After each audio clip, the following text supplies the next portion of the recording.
Busca nuestros libros en Amazon.com y Google Play. En el nombre del Padre, y del Hijo, y del Espíritu Santo. Amén. Sean todos bienvenidos a Paternoster. Te saluda tu hermano José Manuel Gutiérrez.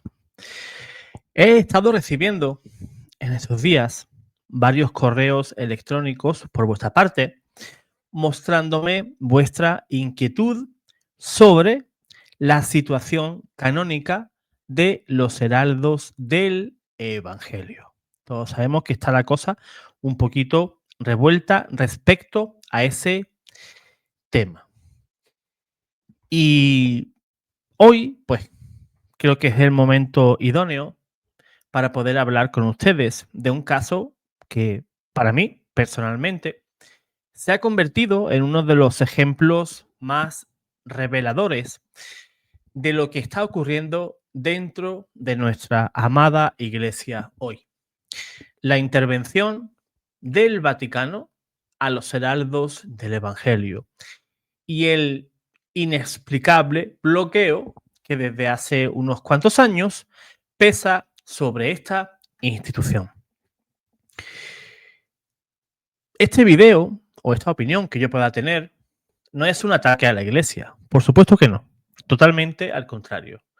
Es un acto de amor a la Iglesia, porque solo quien ama a su madre, que es la Iglesia, se atreve a señalar aquello que la hiere. Y esta situación hiere a la Iglesia.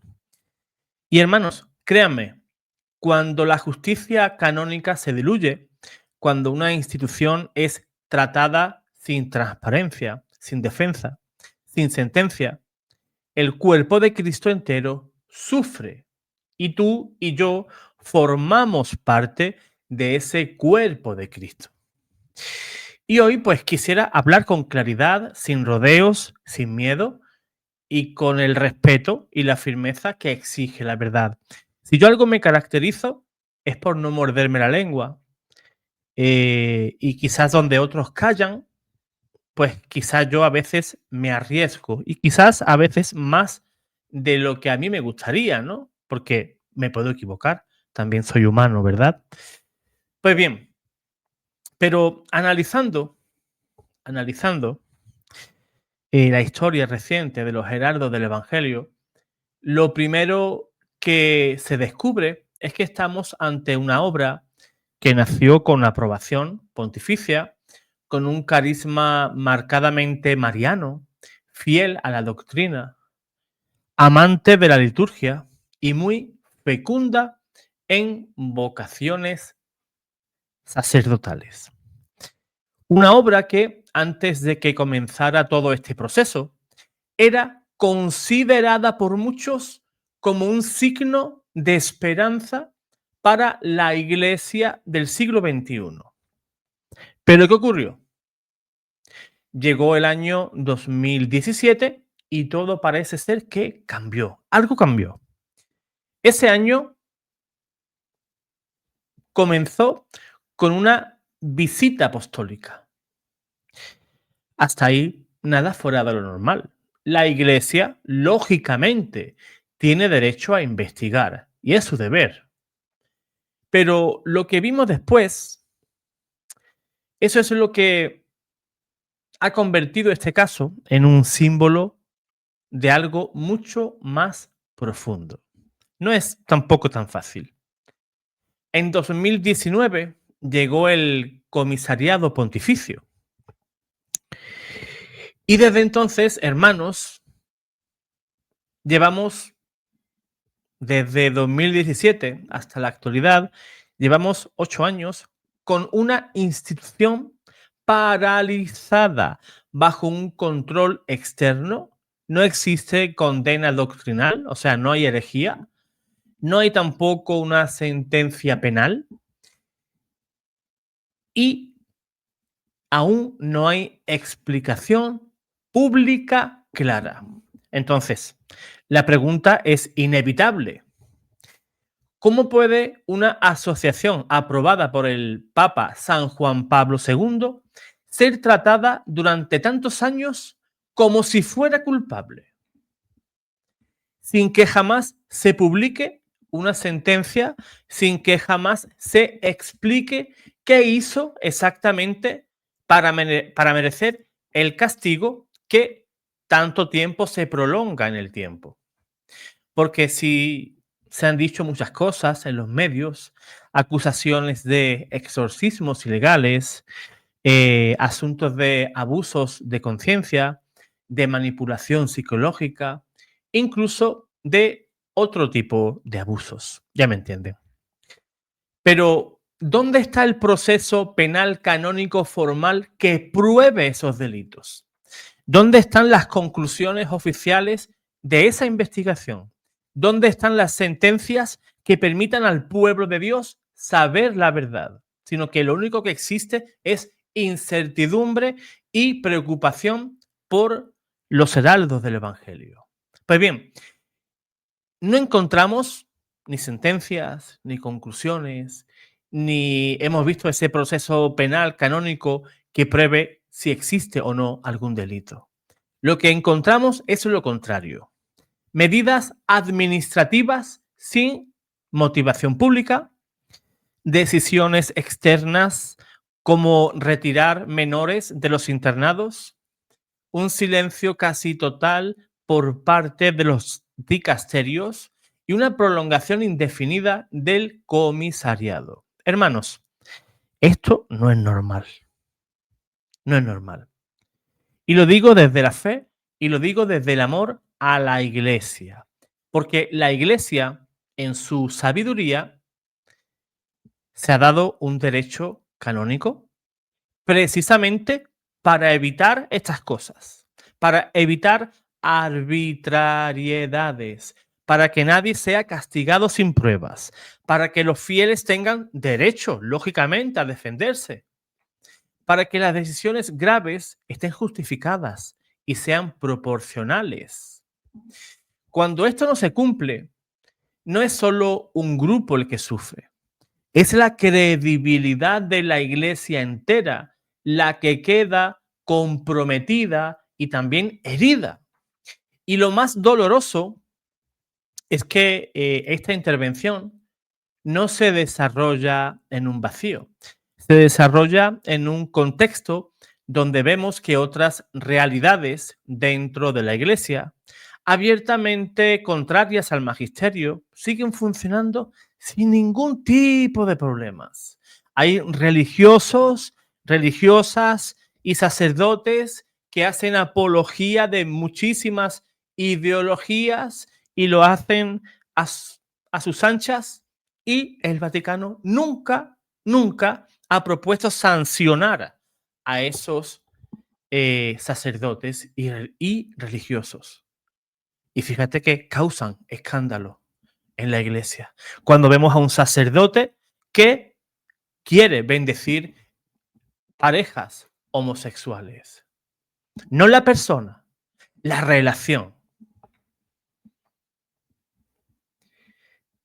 Religiosos o religiosas que aparecen, por ejemplo, en redes sociales, como Lucía Caram, que no descansa de lanzar herejías por donde va. Que si María tuvo más hijos, que si Jesús para allá, Jesús para acá, y nadie hace absolutamente nada, mientras el pueblo de Dios ve todos esos casos con estupor.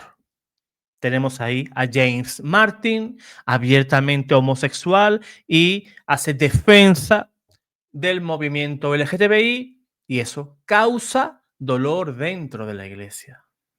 No predican la conversión, sino que predican la normalización de ese tipo de parejas. Y ahí no ocurre nada.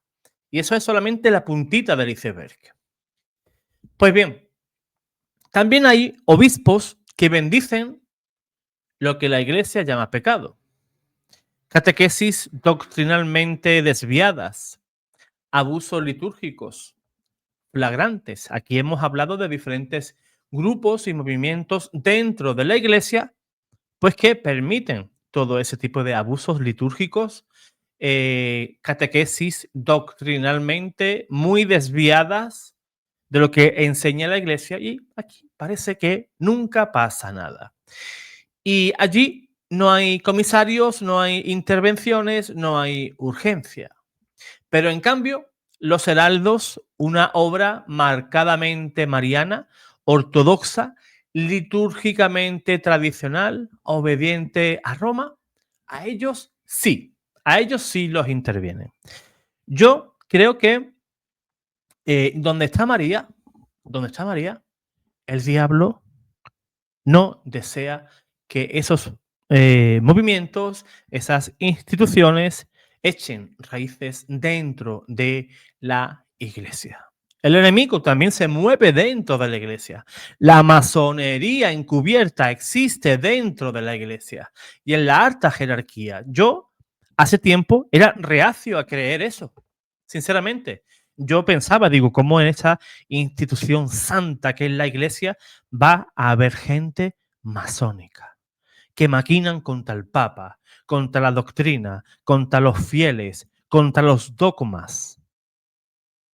Y nos meten en la iglesia que si la urgencia climática, que si el movimiento LGTBI, que el sacerdocio femenino.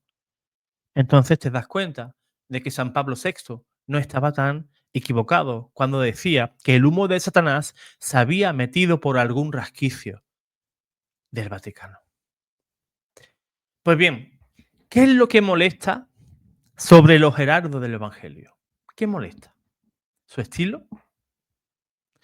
¿Molesta su liturgia solemne? ¿Molestan sus vocaciones? ¿Molesta su fidelidad al magisterio de siempre?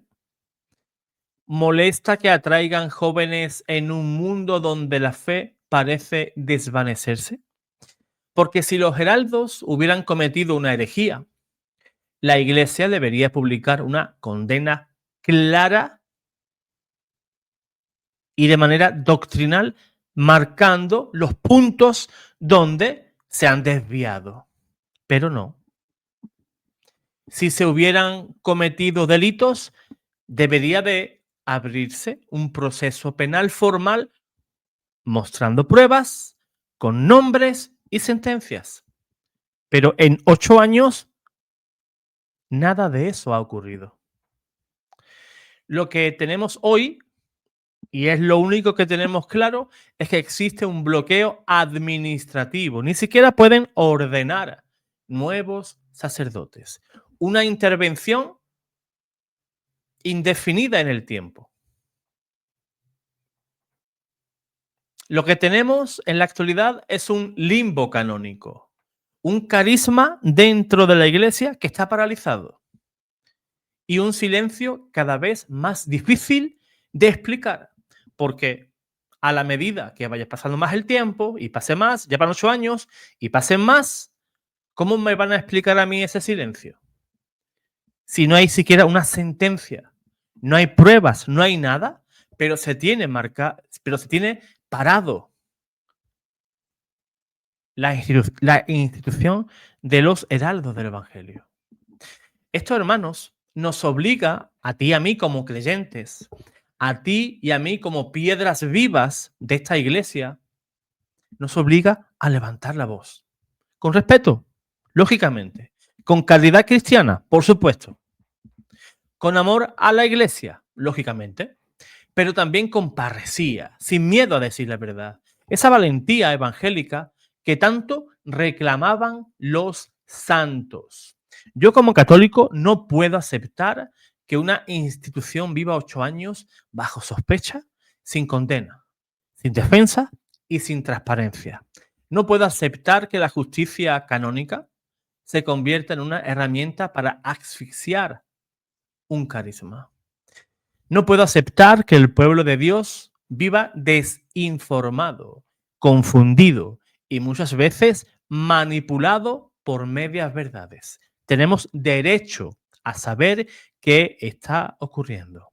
La iglesia no es una máquina burocrática anónima. La iglesia es un cuerpo vivo.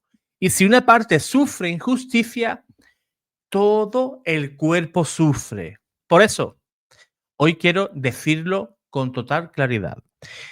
Si hay culpa, que se pruebe y se condene. Si no la hay, que se levante el bloqueo. Lo que no puede continuar es la intervención interminable, sin sentencias, sin motivaciones públicas y sin horizonte.